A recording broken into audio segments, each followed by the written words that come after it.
All right, so this is the final speaker of the day, the best for last year. We got Glen Merzer, and he's going to talk about the human paradox. So Glen is a playwright, screenwriter, director, podcast host, and an author dedicated to advancing plant-based movement. He has written and co-authored 15 books now advocating whole food, plant-based nutrition. He's the co-author of Moving Medicine Forward with Dr. Klaper here. Other recent work includes Food is Climate, which argues that animal agriculture is the leading driver of climate change.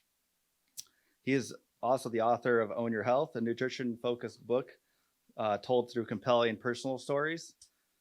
Beyond nutrition, Glen wrote the political novel Off the Reservation in 2015, which follows a congressman from Bloomington, Indiana, who embarks on an unexpected presidential run. Glen also recently wrote and directed a feature film called Buddhist Blues. He's delighted to be returning to Michiana VegFest for, I think, maybe the third time. Second official talk, but he's also been an MC here as well. So please welcome Glen Merzer.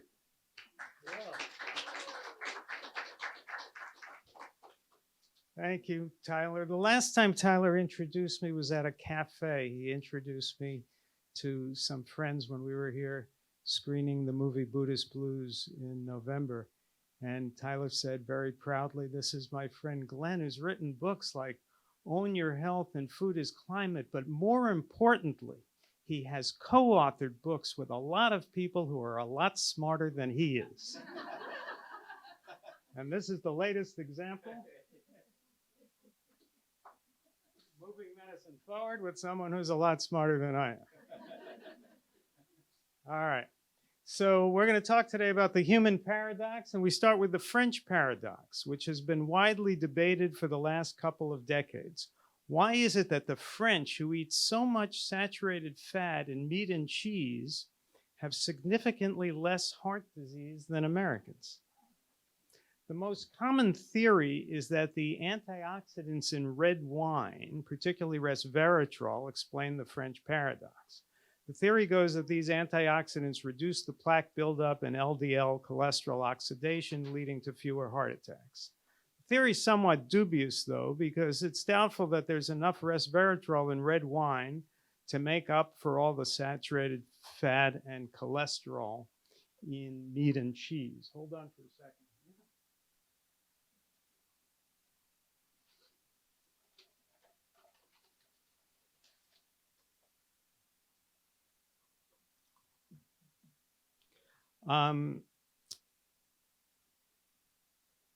So another theory is that the French serve smaller portion sizes than Americans. That's because the French don't have stomachs. At least they don't admit to it. After eating, you can't say in Paris, you can't say I'm full or I'm stuffed, because that would imply that you have a stomach like an animal. Instead, you say, je n'ai plus faim. I'm not hungry anymore. So the theory that goes that because the French eat smaller portions, that keeps them from getting so many heart attacks. And you would eat less too if you didn't have a stomach.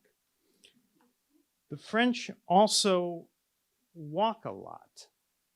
And it's a different lifestyle than we have in America, where we drive from strip mall to strip mall. Now, walking is excellent for your cardiovascular health, and that could keep the French healthier and in better shape. And you would walk more too if you lived in Paris. The French eat more fresh fruits and vegetables than Americans. This may be why the French have a lower BMI than we do. French obesity is less than half of America's obesity. My money is on this explanation to the French paradox. The antioxidants in fruits and vegetables are going to trump the antioxidants in red wine. And the fiber in the fruits and vegetables will improve the gut microbiome and help to remove cholesterol. Still, at the end of the day, it's not such a mysterious paradox. There's still plenty of heart disease in France. Cardiovascular disease kills about 1 in 3 Americans, and it kills about 1 in 5 French people. There's a far more powerful, awe-inspiring, and consequential paradox that needs to be explained, and this is the paradox we should all be talking about. The human paradox dwarfs the French paradox in terms of its importance and its mystery. After all, it's not so shocking that the French get somewhat fewer heart attacks than we do. They have less obesity, but the human paradox, that's really quite a mystery. Well, what is the human paradox? It's this. There are over 6,600 recognized extant species of mammals, and only one of them, only 1 out of 6,600, those are pretty steep odds. Only 1 out of 6,600 mammals gets heart attacks from blocked arteries. Only 1 out of 6,600 mammals gets atherosclerosis. You will never see, as long as you live, you will never see a dog running along and then it falls over. Whoops, it had a heart attack. You will never see that happen to a deer or a squirrel or a rabbit or a bear or a giraffe or a cat or a lion. Even an antelope that might have a lion chasing him. The antelope is under tremendous stress, but it never has a heart attack. But joggers do. People who shovel snow get heart attacks. People under stress from their jobs or their relationships get heart attacks. People exerting themselves get heart attacks. People eating a meal get heart attacks. People even get heart attacks in their sleep. We're the only mammal out of 6,600 mammals to get atherosclerotic plaque and then the resulting heart attacks from blocked arteries. Why? What possible evolutionary advantage could there be to getting heart attacks? Even cardiologists get heart attacks, somewhat less often than the average person. They know it's not good for business. But they still get heart attacks. They have a slightly reduced risk. Cardiologists are like the French with a slightly reduced risk, but they have stomachs. So why do we alone of the 6,600 mammals on Earth succumb to heart attacks caused by blocked arteries? Could it just be stress? Well, the British living in London during World War II, while it was being bombed by the Nazis, were under a lot of stress. So were the Greeks, who were bombed and occupied by the Nazis. But heart disease declined for both the British and the Greeks under that unimaginable stress. Why was that? Well, food was rationed, and they had less meat to eat. It's bad enough that we're the only mammal out of 6,600 that gets heart attacks, but we're also the only animal on Earth that has misplaced our instincts for what to eat. Every other animal knows what to eat. Humans are the only species that argues about it on podcasts. So since we've misplaced our instincts, how can we figure out what we're supposed to eat? Here's one solution. If we humans seem to have misplaced our instincts for what we should be eating, we could compare our anatomy to that of mammalian herbivores, omnivores, and carnivores to determine which category we belong in. And that analysis concludes that in every respect, humans are herbivores. Humans and other herbivores have long digestive tracts. Carnivores have short digestive tracts. Humans have weak stomach acid. Carnivores need strong stomach acid to digest meat. Humans do not have claws. Carnivores do. Humans do not have a keen sense of smell. Carnivores have a sense of smell thousands of times more powerful. Humans have the ability to see color. Carnivores have comparatively poor color vision. Humans have starch-digesting enzymes in the saliva. Carnivores don't. Humans and most herbivores chew their food. Carnivores don't. Humans have relatively long gestation periods for our size. Carnivores have short gestation periods. Humans do not have the instinct to bite into living flesh. Carnivores do. Human dentition and jaw structure is for grinding plant matter. Carnivore dentition and jaw structure is for devouring prey. in every single respect, in a comparison of mammalian herbivores, omnivores, and carnivores, humans align not with the omnivores, not with the carnivores, but with the herbivores. You probably would not worry if you put these two together in a room that they would eat each other. Well, we have two highly suggestive pieces of evidence. One is the fact that we are the only mammal out of 6,600 to get atherosclerosis and heart attacks. And the second fact is that comparative anatomy teaches us that we are structurally designed in every conceivable way to be herbivores. Those are pretty good indications that maybe we humans are making a big mistake by eating meat. And but I can imagine the retort from the meat-eating advocates. Well, just because we happen to share a lot of anatomical characteristics of herbivores like rabbits doesn't mean we have to eat rabbit food. Maybe we're just structurally very unusual omnivores who happen to have all the characteristics of herbivores, but you can't prove that humans get heart attacks just because we happen to share all the physical characteristics of herbivores. Actually, yes, we can. We proved that in 1913. This was proven in 1913 in St. Petersburg, Russia, by this guy, Nikolai Anishkov. He did the most important dietary experiment in history. Anishkov fed cholesterol purified from egg yolks to rabbits, and the rabbits, which are herbivores, developed atherosclerotic plaque in their arteries. Anishkov then, just like the plaque we get. Subsequently, Anishkov fed cholesterol to dogs, which are omnivores, and the dogs did not develop lesions in their arteries. Anishkov speculated correctly that omnivores and carnivores are able to excrete cholesterol in the bile. So let's do the math here. An experiment done 113 years ago proves that rabbits get atherosclerosis from eating cholesterol, and omnivores and carnivores do not, because they can efficiently excrete cholesterol, proving definitively that the only kind of mammal that can get atherosclerosis is an herbivore that eats cholesterol, that eats animal foods. So let me say that another way. The experiment proved that the only way we can get a heart attack is to be an herbivore that defies its very nature by eating animal foods. And as it happens, humans are the only mammal out of 6,600 to develop atherosclerosis and to get heart attacks from blocked arteries. That proves that humans are biologically herbivores. And we know that an analysis of comparative anatomy confirms that humans are structurally, anatomically herbivores. On top of that, we have decades of nutritional studies that link high cholesterol levels to heart disease. But still, doctors and scientists and podcast hosts debate this subject like it's debatable. Anishkov himself did not change his diet after proving that humans are herbivores. He kept eating meat, and he died in 1964 at the age of 79 of a heart attack.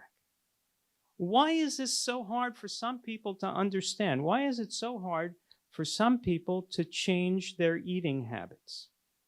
Well, let's agree on one thing. You can find a study to support almost any proposition in the world of nutrition because they do so many bad studies.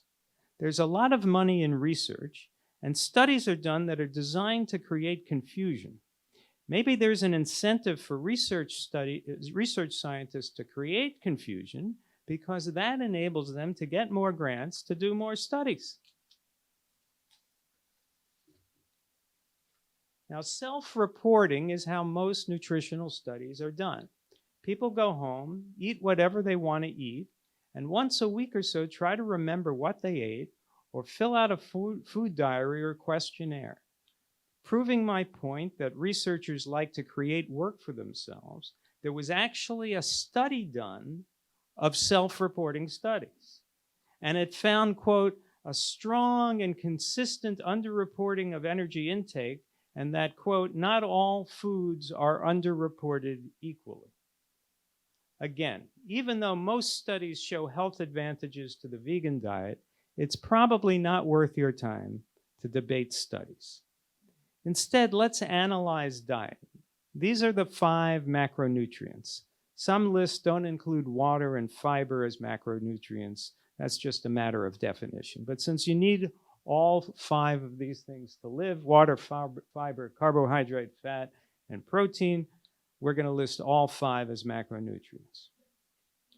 If someone's going to claim that there's some benefit to eating animal foods, they have to identify where that benefit is. That's not too much to ask, is it? Surely it has to be in at least one of the 5 macronutrients. If it isn't in the water, the fiber, the protein, the fat, or the carbohydrate, where could the advantage possibly be? So let's analyze the macronutrients to see where the animal food advantage could possibly be. Well, dehydration is a real thing. Severe dehydration could lead to seizures, kidney failure, coma, death. Chronic dehydration can lead to kidney stones, reduced kidney function, urinary tract infections, constipation, poor sleep, muscle damage, muscle spasms. You don't want to get dehydrated. It's healthier and easier to eat water. Apples are 86% water by weight. Cantaloupes are 89%, strawberries 92%, broccoli 92%, zucchini and tomato are 94% water, celery is 95% water, cucumber and romaine lettuce are 96% water. Almost all fruits and vegetables are almost all water by weight, and it's the best, healthiest water on the planet. It's plant-filtered water. Do you drink 8 glasses of water per day? Most of us don't. That's what's recommended to prevent dehydration, but you'd have to have a glass of water at 8 a.m., 10 a.m., noon, 2 p.m., 4 p.m., 6 p.m., 8 p.m., 10 p.m. That's 8 glasses of water. How many people actually do that? But you don't have to get your water from a glass. You can obtain it from food. And what's more full of water, plants or animal foods? Answer, plant foods. You get water when you make oatmeal. You boil oats, rice, buckwheat, millet, barley, quinoa. These are all cooked in water, and the grains absorb the water that's been purified to a large extent by boiling. Even legumes, beans, and lentils absorb the cooking water. So you can have the filtered water that's naturally in plants, and you also gain water from cooking grains and legumes. I might have a big bowl of oatmeal in the morning, serve it over some mixed greens, top it with berries and grapes, and I'm probably getting as much water as if I drank 3 or 4 glasses. But is there any water in meat? Yes, there's a little bit of water in meat. It's what they call retained water. It's the water used to wash the feces off the carcasses. So you've got your choice of eating plant foods that are rich with filtered water, or eating animal foods and getting a little bit of slaughterhouse water. Clearly, advantage plants. So this is our macronutrient scoreboard. So far, 1-0 in favor of plants. Now, there's probably been no avenue of nutritional science that has advanced more in the last 40 years than the study of fiber. We know that it healthfully slows down digestion, normalizes blood sugar levels, carries cholesterol out of the body, promotes healthy colonies of bacteria in the gut, lowers the risk of heart disease, diabetes, diverticular disease, colon cancer, and constipation, and has countless other beneficial effects, including fighting depression. And of course, fiber is only in plant foods. There's absolutely no fiber in any animal foods unless you get lucky and eat a fish that happened to swallow part of a fishing net. So the macronutrient scoreboard now is plants 2, animal foods 0. Now let's move on to carbohydrates. If there's any advantage to be found in animal foods, it's clearly got nothing to do with water or fiber. So we move to carbohydrates, which are the most misunderstood macronutrient. So in order to evaluate this particular comparison between plant and animal foods, we need to understand it better. Let's start with the question, are potatoes carbs? No, potatoes are not carbs. Potatoes are a root vegetable, like beets and sweet potatoes. 90% of the calories in a sweet potato come from carbohydrate, 9% for protein, 1% from fat. 86% of the calories in a carrot come from carbohydrate, 9% from protein, 5% from fat. 83% of the calories in beets come from carbohydrate, 13% from protein, 4% from fat. The russet potato, 88% come from carbohydrate, 11% from protein, 1% from fat. So you can see that the potato is in line with other root vegetables in having most of its calories come from carbohydrate, but it still has a significant amount of protein and a smidgen of fat. If you try to reduce a potato to a carb, you're ignoring its significant protein content, its slight amount of fat, its substantial content of water, which is about 75 or 80% of the potato by weight, and ignoring its fiber. It contains all 5 macronutrients, after all, as all human food does.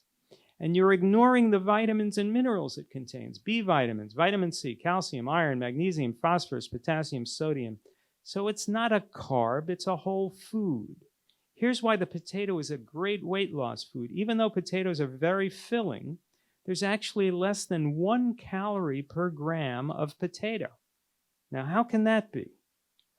People call potatoes carbs, right? And we know that there are 4 calories per gram of carbohydrate. So how could there be only 1 calorie per gram of potato? Answer, potatoes are not carbs. They're a root vegetable and they're full of fiber and water. They're full of a lot of 0-calorie content.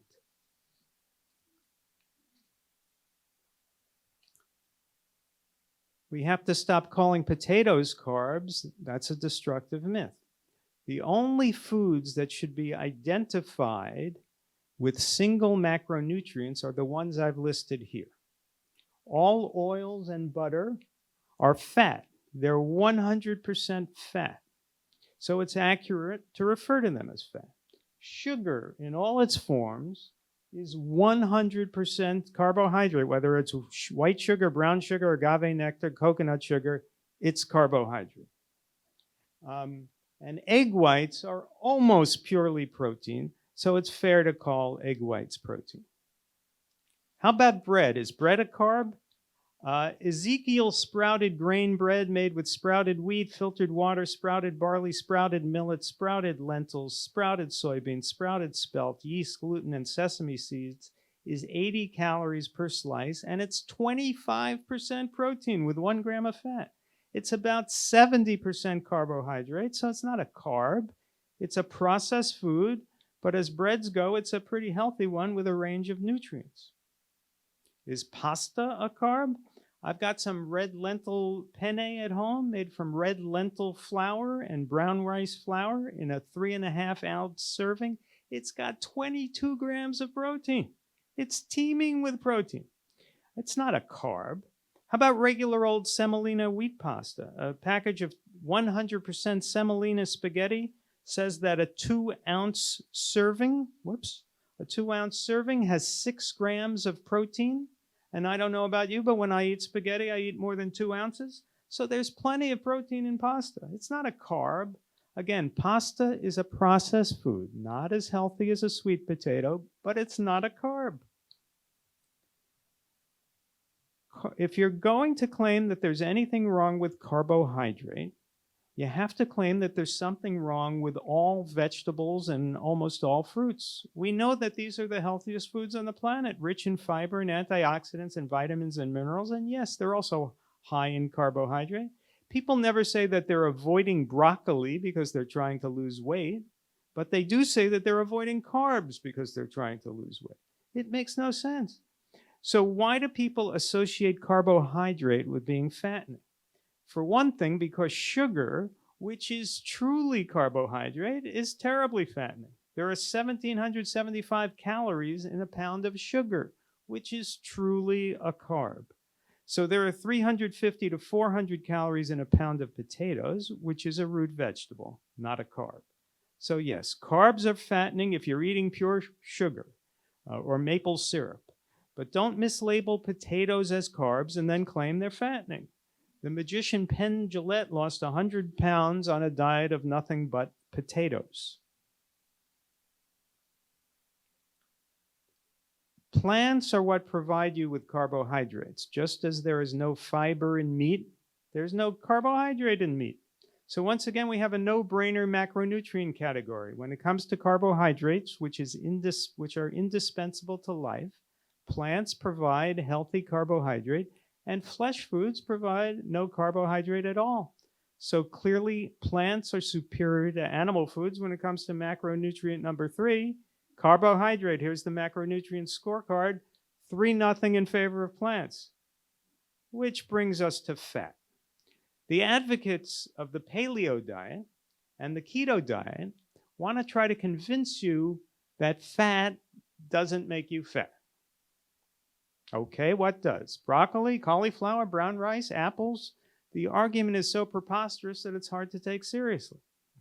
In your own experience, have you ever known anyone to get fat on broccoli? Look, we know what contributes to obesity. Highly caloric foods, including some vegan ones. Alcohol, all forms of isolated sugars and oils, which are 100% fat, and flesh foods, which are usually in the range of 50% fat and 50% protein. And dairy foods, which are extremely high in fat. When you eat a diet of whole plant foods, and if you eliminate or absolutely minimize sugar, oil, and alcohol, it's all but impossible to get fat. Now, you need some fat in your diets. It's one of the macronutrients, after all. So what's the problem with eating too much fat? Well, to start off with, it's 9 calories per gram instead of 4 calories per gram of carbohydrate. So over time, if you're eating a diet with 35 or 40% of your calories coming from fat, of course you'll gain weight compared to a diet that's 10% fat. The keto diet. Americans are 70% overweight or obese. Obesity is over 40%. And animal foods are, of course, extremely fatty, often with 50% or more of their calories coming from fat. And we know that the saturated fat and trans fats in meat and dairy are particularly dangerous. You would think we've arrived at a no-brainer, as the obvious lesson becomes eating animals damages our bodies because, among other factors, they're simply too fatty. But Americans can't give up on eating animals, certainly not just because the science tells them to do so. So along comes the keto diet to try to convince you that eating the bulk of your calories from fats is a good thing. Now, you may ask, how could it possibly be good for Americans to eat more fat if they're already eating tons of fat and they're extremely fat and sick? That should be a rhetorical question, but they've come up with an answer. And their answer is that if you eat fat all day long, you achieve the wonderful state of ketosis, in which fat is burned as fuel. In order to attain the glorious state of ketosis, you need to consume something like 50% of your calories as fat. 80% of your calories as fat.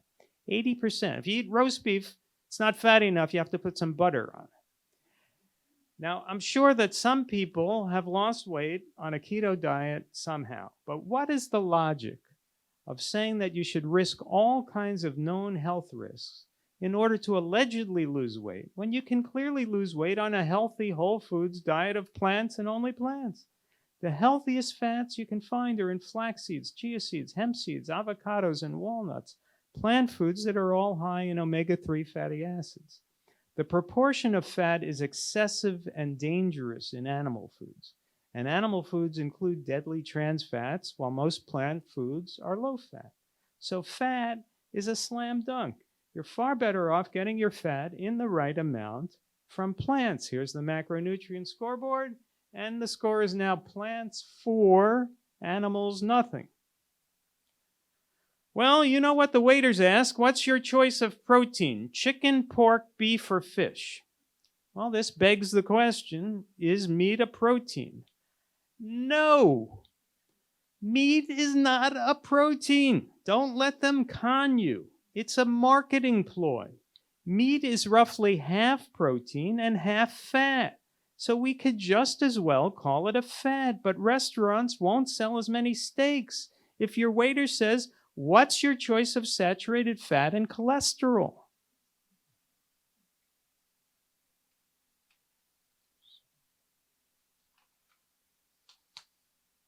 So you don't get to pick your favorite macronutrient and label a food accordingly. Lots of foods have protein. Ben & Jerry's chocolate chip cookie dough vanilla ice cream has 5 grams of protein in a serving. Maybe we should label that a protein too. Meat is not a protein. Meat is muscle tissue from an animal carcass full of fat and cholesterol and toxins and endotoxins as well as protein. T. Colin Campbell demonstrated in the China study that animal protein is carcinogenic. It's high in the amino acid methionine, which is implicated in the growth of cancers. Dr. Campbell's work proved that while animal protein brought on cancer, plant protein did not. Therefore, there should really be no dispute that plant protein is superior to animal protein. It's also superior because it's not excessive. Excessive protein does the body no good because the body cannot store protein. So there's no macronutrient for which you could find an advantage in eating animal flesh. Which brings us back to the macronutrient scoreboard. And the final score is 5-0 in favor of plants. There's no macronutrient for which you could find an advantage in eating animal flesh or dairy. Understanding that will help keep you healthy. But in order to be truly healthy, we need to breathe in healthy air and live on a healthy planet. And we face a climate emergency. This was the woman who explained to the world 100 years before I was born the dilemma we would face if we kept increasing greenhouse gases in the atmosphere. Eunice Foote lived from 1819 to 1888. She was a women's rights activist and abolitionist. She was right about everything. And so when she told the world that we would effectively be heating it up by adding CO2 to the atmosphere, somebody should have listened. She was considered an amateur scientist, but here's the experiment conducted by this amateur scientist that may have been the most important experiment ever. In order to demonstrate the interactions of sunlight on different gases, she used an air pump, 2 glass cylinders, and 4 thermometers. In each cylinder, she placed 2 thermometers, and then she used the pump to evacuate the air from one cylinder and compress it in the other cylinders. When both cylinders reached equal ambient temperatures, they were placed in the sunlight, and temperature variances were measured. She also placed the containers in the shade for comparison and tested the temperature results by dehydrating one cylinder and adding water to the other to measure the effect of dry versus moist air. Foote noted that the amount of moisture in the air impacted the temperature results. She performed the experiment on air, carbon dioxide, and hydrogen, finding that the tube filled with carbon dioxide became hotter than the others when exposed to sunlight. So in 1856, it was established scientifically that carbon dioxide and water vapor in the atmosphere have a heating effect. This should not be in dispute. This science has held up for 170 years. So we know that atmospheric CO2 is on the rise, and we know that CO2 is not the only atmospheric gas that traps heat. In fact, methane and nitrous oxide, the signature gases of animal agriculture, trap far more heat. We also know that surface temperatures on Earth have been rising year after year. What happened here? Here we go. It's my opinion that wildfire is the greatest threat from climate change. Wildfires are a double whammy because they send more carbon into the atmosphere while simultaneously wiping out trees that sequester carbon. Many regions are now increasingly battered by both extreme floods and droughts. The cities facing varying climate extremes face risk of infrastructure that cannot keep up with the shifts in wet and dry weather events. Extreme flooding threatens water sanitation and water systems, which can lead to disease spread. On the other hand, extreme drought puts strain on water resources. The California wildfires last year were brought on by heavy rains that led to increased vegetation, then a dry spell that reduced that vegetation to dry brush. The fires were followed by rains that led to mudslides. Cities all around the world are facing climate whiplash. Let's re-examine the assumption that this whole discussion has been based upon. Climate change is caused by the burning of fossil fuels, right? Well, in part, it's a big factor, all right. The burning of fossil fuels is the second leading cause of climate change, but it's a distant second. The leading cause of climate change is animal agriculture. And that's because we must factor in carbon opportunity costs. 37% of the world's non-ice land surface is grazed. If even less than half of that is restored to forests, we can sequester enough carbon dioxide to return us to pre-industrial revolutionary levels of atmospheric CO2. The signature greenhouse gases of animal agriculture, methane and nitrous oxide, are far more powerful greenhouse gases than carbon dioxide. Methane is 120 times as powerful. Nitrous oxide is 300 times as powerful. If we simply end animal agriculture, we could overcome the climate emergency by rewilding the land currently being wasted by animal agriculture.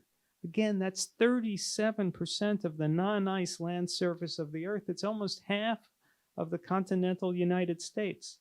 Plus, there's another 6% that's being wasted growing grain to feed the animals that people eat.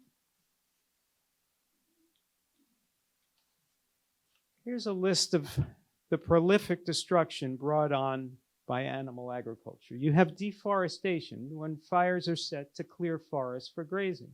You have pasture maintenance fires set annually on grazing land. You have the foregone sequestration from lost forest and vegetation, known as carbon opportunity cost, on 40% of the Earth's non-ice land surface.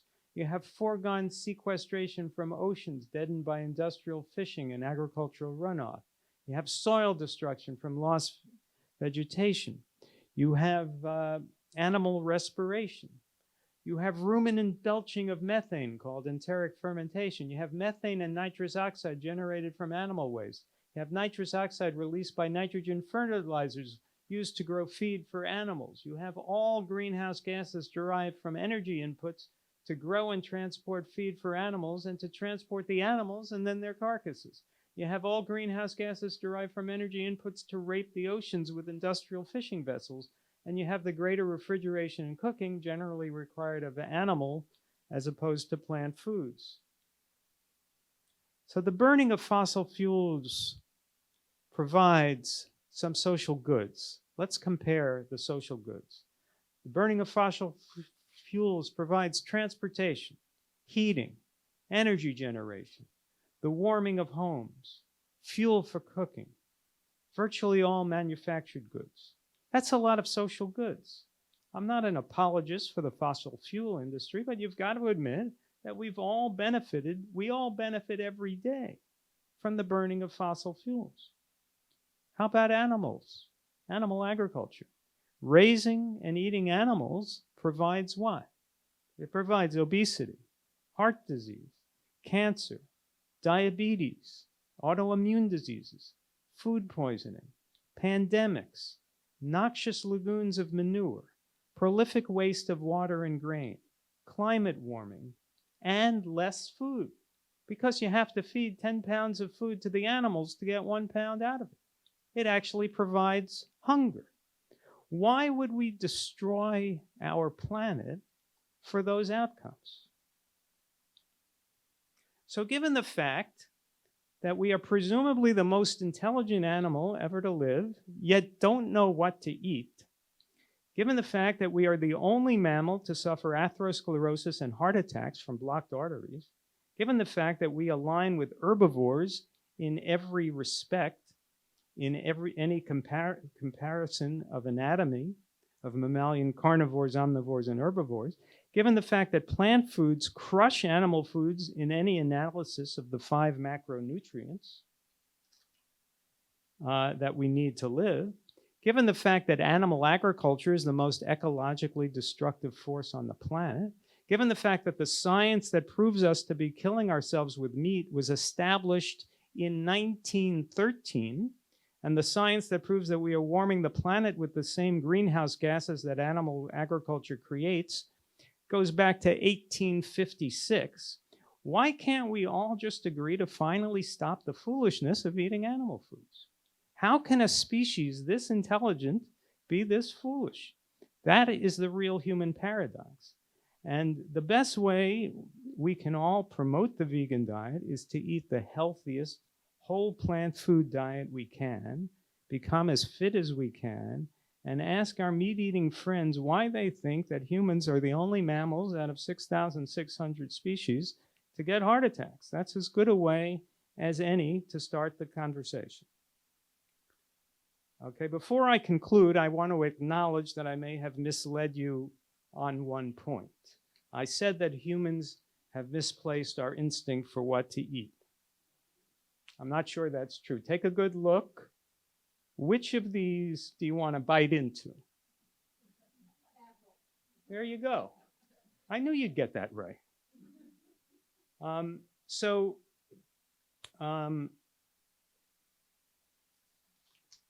with that, I want to conclude and say that this is the movie that my friend Tyler, who introduced me, and I made, and it's called Buddhist Blues.